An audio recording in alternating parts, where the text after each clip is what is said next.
Hello guys, welcome back to the channel. I hope आप सब अच्छे होंगे और अच्छे से अपनी टैट की तैयारी कर रहे होंगे।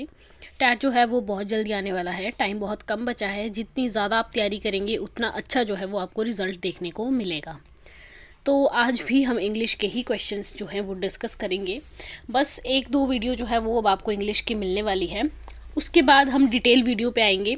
ये हमने PYQs कर लिए हैं। जितने भी 5-6 पेपर मेरे पास थे पड़े हुए HP टैट के, उन सब में से मैंने इंग्लिश निकाल के आपके साथ एक एक क्वेश्चन को डिटेल से डिस्कस किया है। इसके बाद हम डिटेल वीडियो पे आएंगे और एक एक टॉपिक पर डिटेल वीडियो डालेंगे, जैसे कि आपके नाउन हो गए, वर्ब हो गए, आपकी नरेशंस हैं, इडियम्स और फ्रेजेस हैं। इस तरह हम एक एक टॉपिक को पकड़ेंगे और इसमें पूरी डिटेल वीडियो बनाएंगे ताकि आपको जो है वो क्वेश्चंस अच्छे से समझ आए, राइट। तो अभी एक दो लेक्चर जो है वो आपको PYQs का मिलेगा। उसके बाद हम साइकोलॉजी शुरू करेंगे और फिर धीरे धीरे हम बाकी सब्जेक्ट्स पे भी आएंगे। तो चलिए शुरू करते हैं। और आज का हमारा फर्स्ट क्वेश्चन है, इसमें आपसे पूछा गया है इडियम्स, ठीक है। तो इसमें आपने करेक्ट इडियम्स जो है वो चूज़ करनी है। तो फर्स्ट क्वेश्चन है हमारा, फ्रॉम हैंड टू माउथ। तो 31 का आपका राइट आंसर जो है वो रहेगा C, right. To survive without savings, ये जो आपकी इडियम्स है फ्रॉम हैंड टू माउथ, इसका मीनिंग होता है to survive without savings. Without savings जो है आप सर्वाइव कर रहे हैं, इसका मीनिंग है आपका फ्रॉम हैंड टू माउथ। ये आपकी इडियम्स बनती है, राइट। क्वेश्चन नंबर सेकंड है हमारा आज का, अ वाइट एलिफेंट। तो वाइट एलिफेंट जो है ये एक इडियम है। ये हम किस लिए यूज़ करते हैं? वाइट एलिफेंट हम यूज़ करते हैं एक ऐसी चीज़ जो बहुत कॉस्टली है बट किसी काम की नहीं है, ठीक है। अब अगर मैं आपसे कहूँ कि आप घर में हाथी ले आओ, घर में हाथी पाल लो, तो क्या आप ऐसा करोगे? नहीं कर पाओगे। क्यों नहीं कर पाओगे? क्योंकि हाथी जो है एक बहुत विशाल जानवर होता है और वो आपके घर के अंदर ही नहीं आएगा। अगर आप बड़े वाला हाथी लेकर आओ तो आपके घर के अंदर ही नहीं आएगा वो, ठीक है। आपके घर के तो दरवाजे भी इतने बड़े नहीं हैं कि आपका हाथी जो है वो घर के अंदर आ सके। तो हाथी, वाइट एलिफेंट क्या हुआ? वाइट एलिफेंट हुआ एक इतनी महंगी चीज़ जो किसी काम की नहीं है, ठीक है। A costly but useless thing. तो इसका D ऑप्शन जो है ये आपका राइट आंसर हो जाएगा। नेक्स्ट क्वेश्चन है हमारे पास, to flog a dead horse. तो 33 का आपका राइट आंसर रहेगा A, to revive interest in a subject which is out of date. ऐसे सब्जेक्ट में अपना इंटरेस्ट जो है वो फिर से जगाना जो कि आउट ऑफ डेट हो चुका है। तो इसकी इडियम्स जो है वो बनती है आपकी to flog a dead horse. I hope इतना क्लियर है। क्वेश्चन नंबर 34 देखिए, between the devil and the deep sea. तो 34 का आपका सही आंसर जो है वो बनेगा in a dilemma. Option B is the right answer, right. अब देखिए यहाँ पर पूछा गया है between the devil and the deep sea.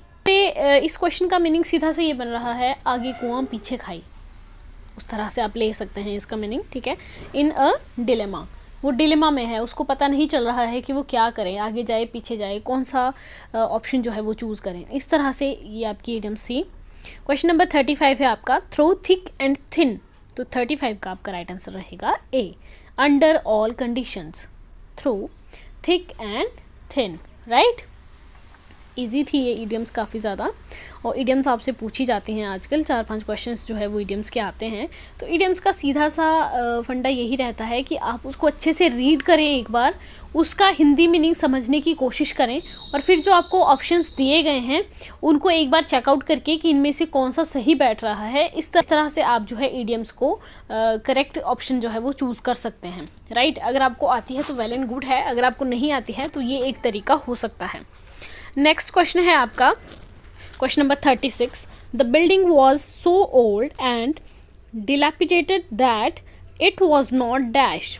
तो 36 का आपका राइट आंसर, यहाँ पे आपसे पूछा गया है, आपने सुटेबल ऑप्शन जो है वो चूज़ करना है इनमें से जो भी इस सेंटेंस के साथ सही जाएगा, ठीक है, वो आपने चूज़ करना है। तो यहाँ पर क्या है, the building was so old, building इतनी पुरानी है, and dilapidated that it was not, इतनी ज़्यादा पुरानी है कि ये रहने के लायक नहीं है, ठीक है।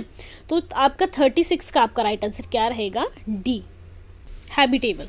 The building was so old and dilapidated that it was not habitable, इतनी ज़्यादा पुरानी है कि ये रहने के लायक ही नहीं है, ओके। क्वेश्चन नंबर 37 है because of the heavy rain the match was dash. बहुत ज़्यादा हैवी रेन की वजह से मैच जो है वो क्या हो गया, बंद करना पड़ा किसी वजह से। तो यहाँ पर आपका सही आंसर जो है वो क्या बैठेगा, 37 का आपका राइट आंसर रहेगा B. Because of the heavy rain the match was called off. Match को रोकना पड़ा, मैच को बंद करना पड़ा, राइट। नेक्स्ट है आपके पास the government has agreed to pay compensation dash damaged crops land and cattle. तो इसमें भी आपने सही ऑप्शन जो है वो चूज़ करना है। तो यहाँ पर आपका आएगा, देख लेते हैं पहले ऑप्शन में क्या है, फॉर है, ऑफ है, थॉट है, टू है। तो जैसे ही आप इस सेंटेंस के साथ इन एक एक ऑप्शंस को लगा के देखेंगे आपको पता चल जाएगा कि कौन सी सही सेंस बन रही है, ठीक है। तो the government has agreed to pay compensation for damaged crops land and cattle. तो इसका आपका राइट आंसर बनेगा फॉर, ठीक है। फॉर इसके साथ बिल्कुल सही जा रहा है। नेक्स्ट है फॉर क्यों, क्योंकि किसके लिए कंपनसेशन दे रही है गवर्नमेंट, उस डैमेज के लिए दे रही है जो क्रॉप्स के लिए, लैंड के लिए, कैटल के लिए जो डैमेज हुआ है उसके लिए जो है गवर्नमेंट जो है वो एग्री हो गई है कंपनसेशन देने के लिए, ठीक है, के लिए, फॉर, राइट। नेक्स्ट है आपके पास question number 39 Zarian health officials said that 93 people have died dash the Ebola virus so far। तो 39 का आपका राइट आंसर रहेगा C, died from the Ebola virus. किस वजह से लोगों की मृत्यु हुई है, इबोला वायरस की वजह से, राइट। तो यहाँ पर फ्रॉम लगेगा। नेक्स्ट है आपके पास she dash speak 3 languages when she was 12। तो यहाँ पर किस चीज़ की बात हो रही है, सबसे पहले आप यहाँ देखिए, बात हो रही है पास्ट टेंस की।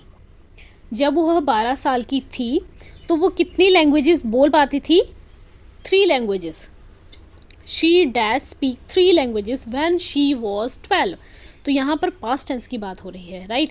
ये आपने बात याद रखनी है। तो यहाँ पर कैन बिल्कुल नहीं आएगा, अगर आप कैन सोच रहे हैं तो कैन नहीं आएगा। सिर्फ इतना आपसे पूछा गया होता, ये नहीं होती शी कैन स्पीक 3 लैंग्वेजेस, तो कैन आ सकता था कि वो 3 लैंग्वेजेस को बोल सकती है। बट यहाँ पर आपके पास पूरा सेंटेंस है she dash speak 3 languages when she was 12। Past tense की बात हो रही है तो कैन का पास्ट होता है कुड, ओके। तो यहाँ पर आपका राइट आंसर बनेगा D, she could speak 3 languages when she was 12। जब वो 12 साल की थी तो वो 3 लैंग्वेजेस जो है वो बोल पाती थी, राइट। नेक्स्ट है आपके पास क्वेश्चन। देखिए आंसर देने से पहले आपने क्वेश्चन को अच्छे से पढ़ना होता है, ठीक है, अदरवाइज आप जो है वो क्वेश्चन गलत कर देते हैं। नेक्स्ट क्वेश्चन है हमारे पास, यहाँ पर आपसे पूछे गए हैं सिनोनिम्स, तो आपने इनके सिनोनिम्स निकालने हैं। तो फर्स्ट है हमारे पास अबंडेंट। अबंडेंट का मतलब क्या होता है, अबंडेंट का मतलब होता है बहुत ज़्यादा, प्रचुर मात्रा में, ठीक है। तो यहाँ पर सिनोनिम है, मतलब जो अबंडेंट से मिलता जुलता होगा वही आपका राइट आंसर होगा। तो कंसिडरेबल जी नहीं, एडिक्वेट नहीं, सफिशिएंट नहीं, प्लेंटीफुल। प्लेंटीफुल क्या होता है, बहुत ज़्यादा, ठीक है, एम्पल, रिच, लैविश। तो अबंडेंट का राइट आंसर बनेगा आपके पास प्लेंटीफुल। आई होप इतना क्लियर है। चलिए बाकी के ऑप्शन भी देख लीजिए। कंसिडरेबल यहाँ पर हमारे पास ऑप्शन है, कंसिडरेबल। कंसिडरेबल का मतलब होता है great in amount, substantial, significant, okay. Next है आपके पास एडिक्वेट। एडिक्वेट का मतलब होता है just good enough, okay. Sufficient. Next है हमारे पास सफिशिएंट। सफिशिएंट का मतलब आपको पता ही है, प्लेंटी।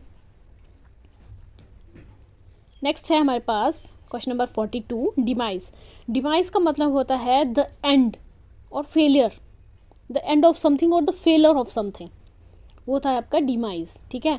मतलब यहाँ पर क्या होगा, आपका किसी चीज़ का ख़त्म हो जाना, वो है आपका डिमाइज। तो यहाँ पर आपका सही आंसर बनेगा डेथ, सी। ये आपके पास ऑप्शन है, इनको भी देख लेते हैं। रिजल्ट, रिजल्ट आपको पता है किसी चीज़ की आउटकम, ठीक है, कॉन्सिक्वेंसेज आप कह सकते हैं।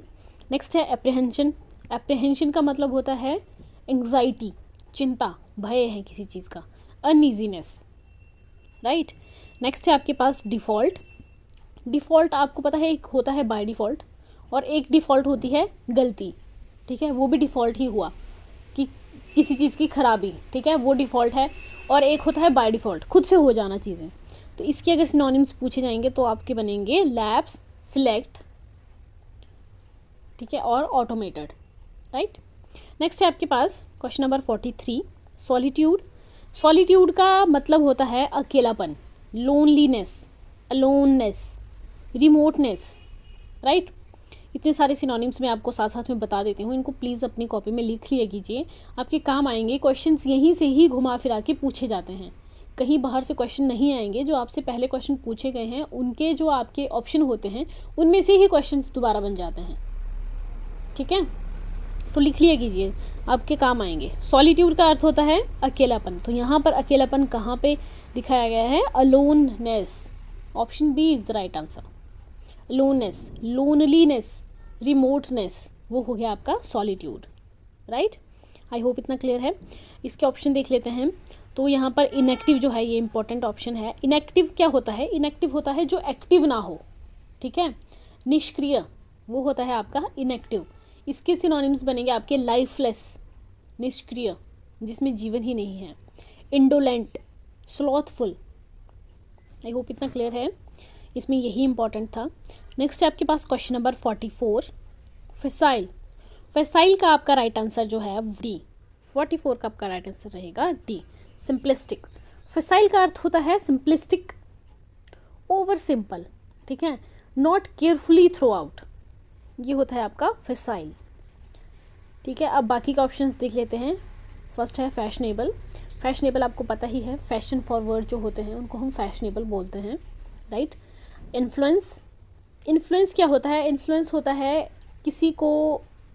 किसी पे इम्पैक्ट डालना अपनी चीज़ों का, ठीक है, किसी को अपनी बातों से इन्फ्लुएंस कर लेना, किसी को अपनी बातों से प्रभावित कर लेना, वो है आपका इन्फ्लुएंस।